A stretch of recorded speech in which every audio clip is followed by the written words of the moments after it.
Hi, my name is Karen Holmes. I'm the founder and director of the World Peace Organization for the One World Government. Today is March 2nd, 2025, and I'm coming to you today from my shipping department, the organization shipping department. This is where, I also publish books for the organization and such. So this is a shipping department. I'm working on this today. But I wanted to come today and talk to you about something that's happening in the news. In fact, major events are happening in the news right now. But what motivated me to bring up this subject today is that Pope Francis has been in the hospital for 2 weeks now, and whenever he goes into the hospital at his age and such, there's always a question about who is going to succeed him should this be the time when he faces his end-of-life crisis. So I wanted to talk about that motivated this today, but also major events have been happening for a while now. One is the war in Ukraine and what happened with Zelensky and Trump in the Oval Office, the argument that basically estranged them, set the different directions. And the other is the Palestinians and the Israel war. And I wanted to talk today about that from the standpoint of starting with Pope Francis. These events that are happening, like as I said, always bring out who will be the next pope and how that will happen. And there's a lot of misunderstandings about that. So how this will all fit in, all of this will fit into the whole picture and why I'm talking about it now. Okay, because I have information about it.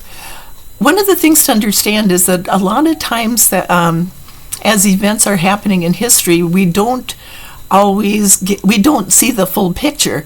The events that have been happening, for the Palestinians, have started out as a result of the Crusades and how the Christians went into the area and how that happened. So the reason I'm bringing that up, it has to do with Pope Francis.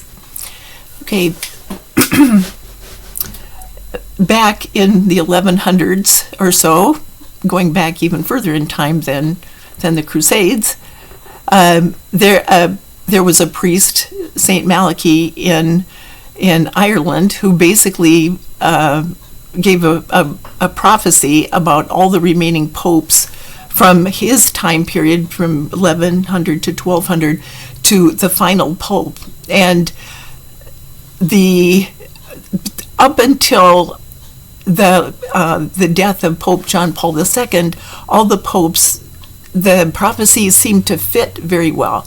But what happened then was when the cardinals, after Pope John Paul II's death, the cardinals got together and chose Benedict XVI, Joseph Ratzinger, to be the next pope. Well, what they didn't understand then, so that is what seems to be the logical progression. But then, if that's the case, then he would have been the olive pope, and the last pope would have been the in extremis pope, which is Pope Francis. And that is the idea of Saint Peter and Petrus Romanus, and if you go back and look at the prophecies yourself, you can search for them. They're all listed right out there for everybody to see in Wikipedia. They've got a great listing of all of them. But what would happen is he would be the last pope, and this is the end of the Catholic Church, if you're looking at that. But what happened is, what people don't understand is that there's always two popes at the beginning and the end of each cycle. And it's not just the end of the Catholic Church, it's the end of the cycle. And so I wanted to clarify that. Between the death of John Paul II and the cardinals choosing at the conclave, choosing Joseph Ratzinger to be the olive pope, so to speak, the God or the spiritual hierarchy chose the olive pope from amongst the prophets. So the reason for that is because there are two issues that cannot be resolved from within the Catholic Church, and that is, so it had to be from somebody outside the Catholic Church, and that would be the somebody from among the prophets. Because technically the prophets are working with God too. So the Catholic Church is supposed to be working with God, and they're praying to choose the right person, and not that it's not a matter of I like the person or whatever. It's not a popularity contest. So now they chose. What happened was the olive pope was chosen from within the prophets to handle issues that cannot be resolved from within the Catholic Church. And one of the issues is the acts of terrorism as a result of the Crusades, and the other one is sexual abuse by the priests. And these are both 7 deadly sins. And when you stop and think of it, the last week I have been working on the idea of the sin against the spirit, and how concentrating on my own studies and such about the sin against the spirit, and how people refuse to let go of a sin. So we're dealing with like a sin against the spirit, and how it's an eternal sin. That's what my teachings are, that I'm, as I said. But now we're looking at the idea of 2 of the sins, one of them having to do with sexual abuse, as that's the 7 deadly sin of the game of lust, and the sin of lust. And the other one is terrorism, is the sin of anger. They're acts of revenge. And so now there's so much talk about revenge. There's so much talk, like Donald Trump says, I am your retribution, and he promises to get revenge for you. You don't need anybody to get revenge. That's one of the sins. You don't want revenge is based on the 5 of the 7 deadly sins. You don't want to be involved with that. So if you're holding on to the idea of getting revenge, or somebody getting revenge, or we need Donald Trump to get revenge for us, that is not a Christian idea. That's not a Christian teaching. So I wanted to talk about that idea and Pope Francis, but Pope Francis, then we're talking then about the olive pope, and then the last pope is the in extremis pope. That would be Ratzinger, Benedict XVI. And basically what happened to him is that he was starting to deal with this idea about Petrus Romanus and Peter standing at the pearly gates. So we're talking about the end times for the Catholic Church. We're talking about St. Peter. We're talking about what the idea of the pearly gates is. We're talking about the sins and the sins associated with that are the only sin that cannot be forgiven from God. And that is because if you're getting revenge, if you've pegged yourself in hell, there is no light there to create the life you want. And the teachings that Jesus taught were the principles of creativity. If we're unifying all the 7 major religions, if Pope Francis is now the first pope of the new church, of the new Catholic Church, this is not the end of the Catholic Church. This is the beginning. And now we're learning about the principles of Christianity, the true principles of Christianity, and how we're talking about the battle between light and darkness. And by unifying the religions, then we can start to unravel the power games that each of the religions plays, including waging war, which goes back to the idea of the Crusades. When the Crusaders went into the Middle East, they went with the idea that they were going to free the Middle East from the sinners and such.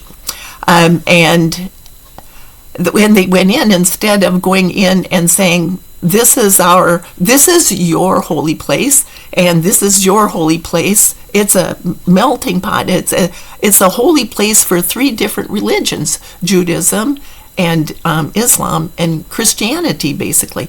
So when you get those three together, they're different, but if we can reunify the religions with an idea of what Jesus taught and what Moses taught and what the Prophet Muhammad taught, then we can start to understand how to unravel the misunderstandings here that kicked everybody off course, because each of the major religions teaches one segment of the body of knowledge that is needed to understand to create the life you want, which is one of our rights given to us from God to fulfill our purpose in life.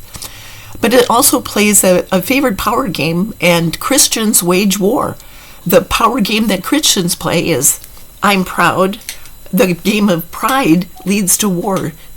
So we want to stop, let's say, the war that's occurring now in, let's say, in Ukraine, because we now have Christians waging war on each other. Three Christian nations going in, and the whole European continent basically is just about to the point of waging war.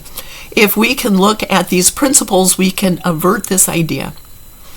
One of the things that is, so we're looking at the Catholic Church, we're looking at the beginning of the new idea, and what the new idea is. And Pope Francis has been trying to start to unify the world's 7 major religions, but it's been very difficult for him to do that, because there are people who are this misunderstanding about the prophecies that started back from 1100 to 1200, right over that time period, all the way up to now, and then on into the future.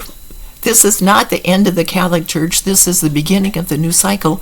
And I'm going to allow, by talking about this, I'm going to start to assume responsibility for being the Olive Pope and Petrus Romanus, and then by going to address the issue of the exit strategy for Iraq and the Catholic Church in America. These are projects that I'm working on now.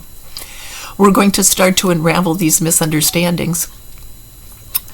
I'm a prophet. I channel books. My place here is where I send out books that explain. I've channeled books with Saint Malachy and with Lady Gaia and I Am That I Am on how to unify the 7 major religions.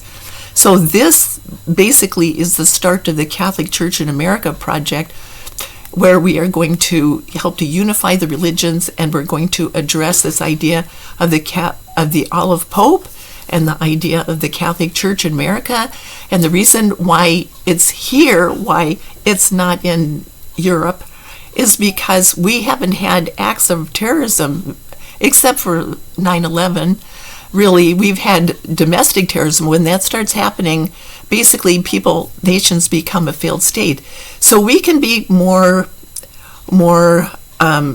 objective about the whole idea of terrorism and look at it from a different perspective than somebody like Israel, who basically is surrounded by it all the time and always in a constant state of fear.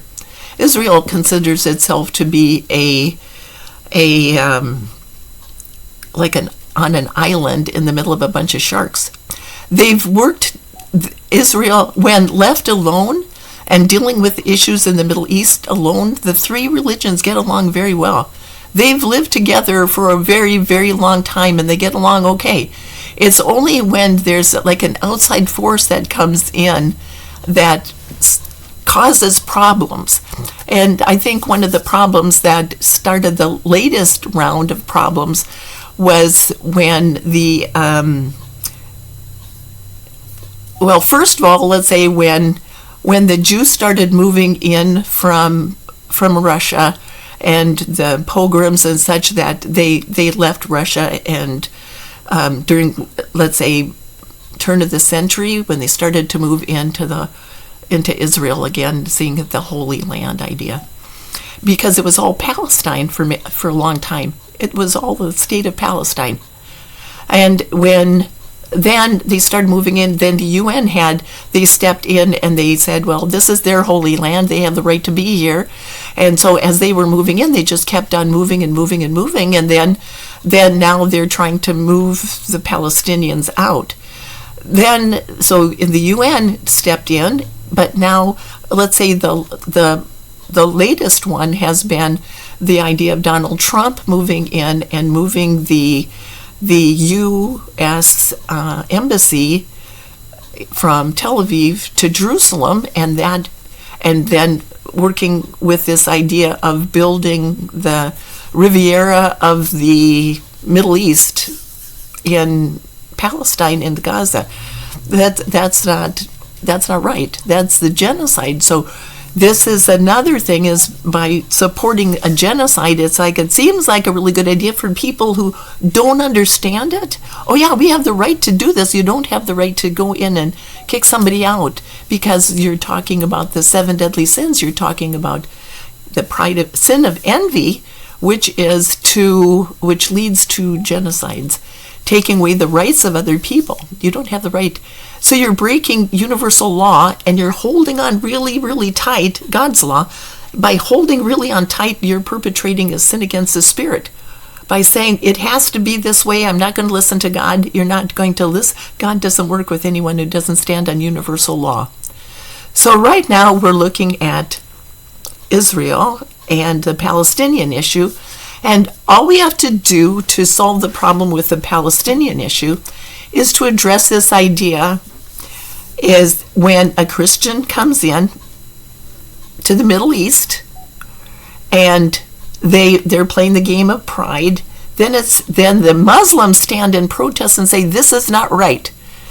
And then it swings the pendulum up and down, and then it starts to spin or rotate when the Jews stand up and they feel they've been victimized.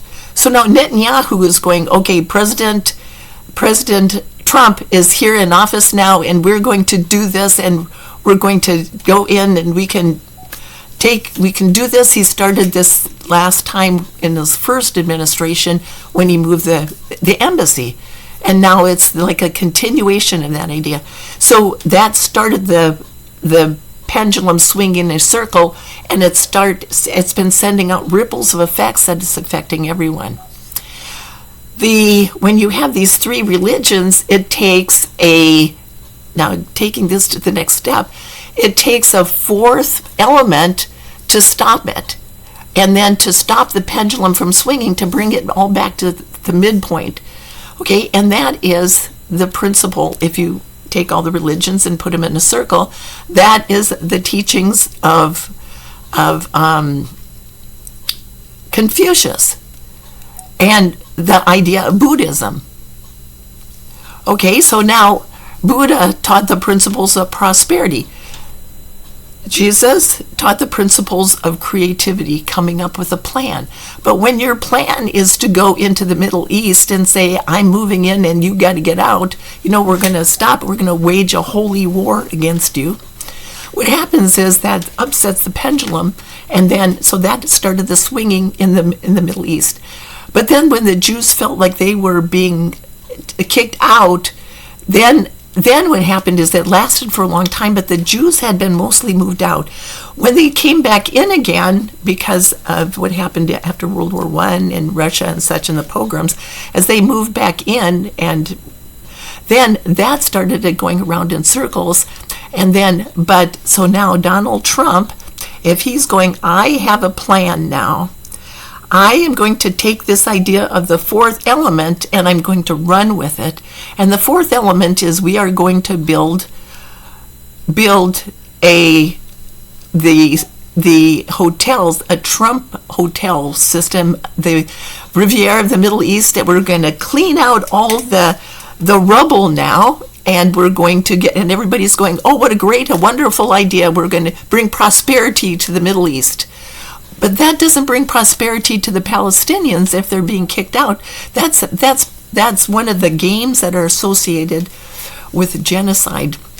The people who play the game of genocide, of envy, do so to get respect, a combination of respect and abundance.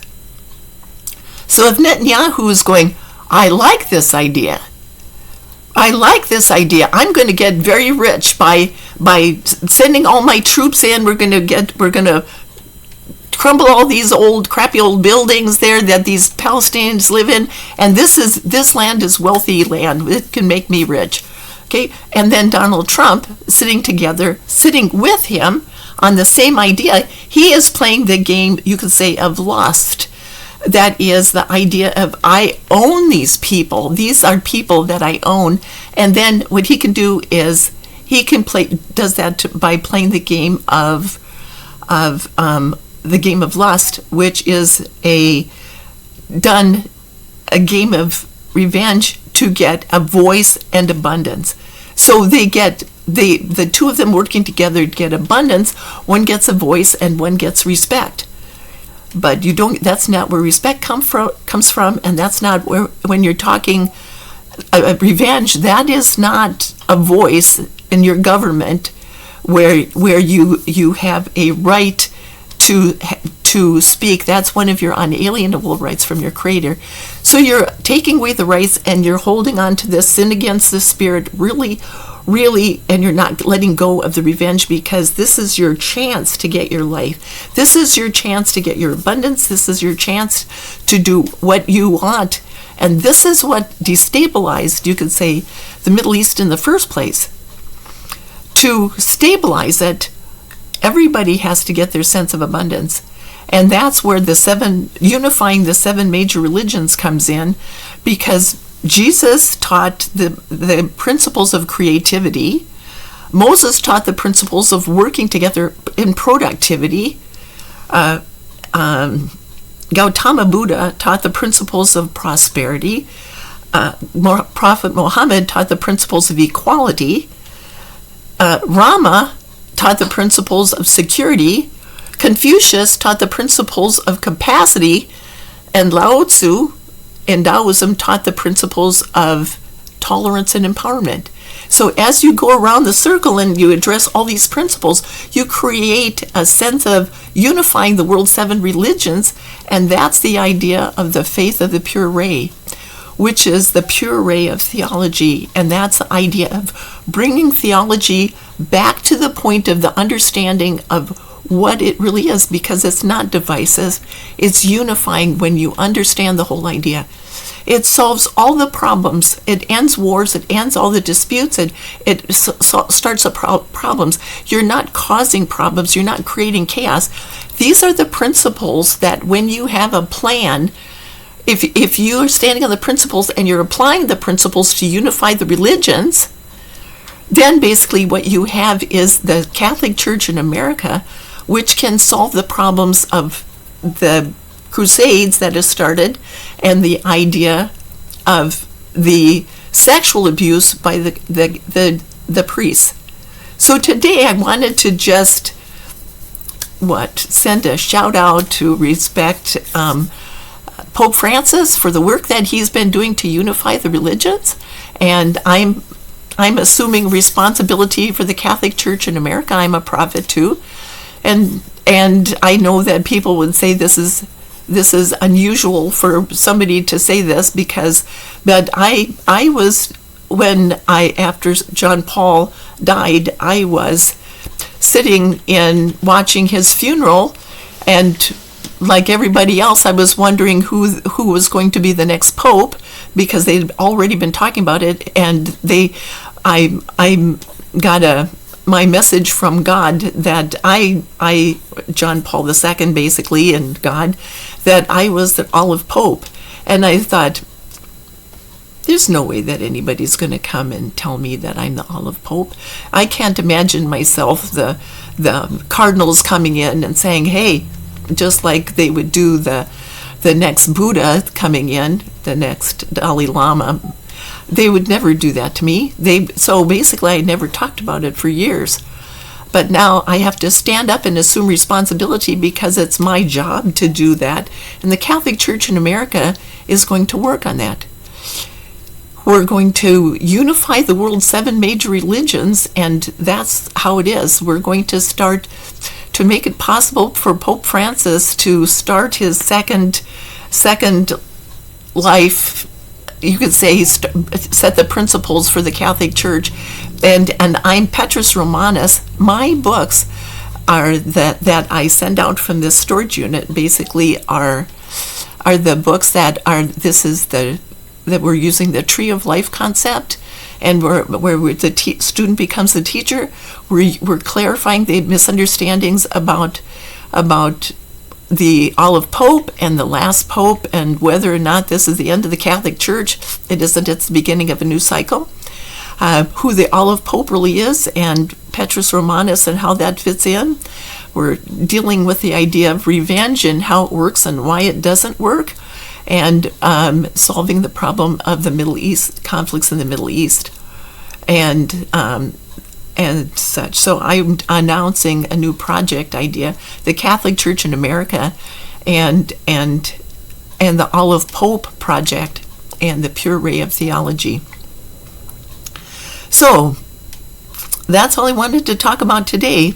I ask that you like, share, and subscribe, and please comment about what you hear and see have seen here. And if you would like, share, and subscribe, I would appreciate that, because this the algorithm, as you know, it's very helpful to get this word out, because if this light can be introduced into the world about ending the conflicts, then that helps people unpeg themselves from the last wall of hell, and to stop the idea of the darkness taking over now. People coming out of hell, the people who are trapped in hell. And I'll go into what hell is in another video. So thank you for stopping and following through to this point. So I'll talk to you later.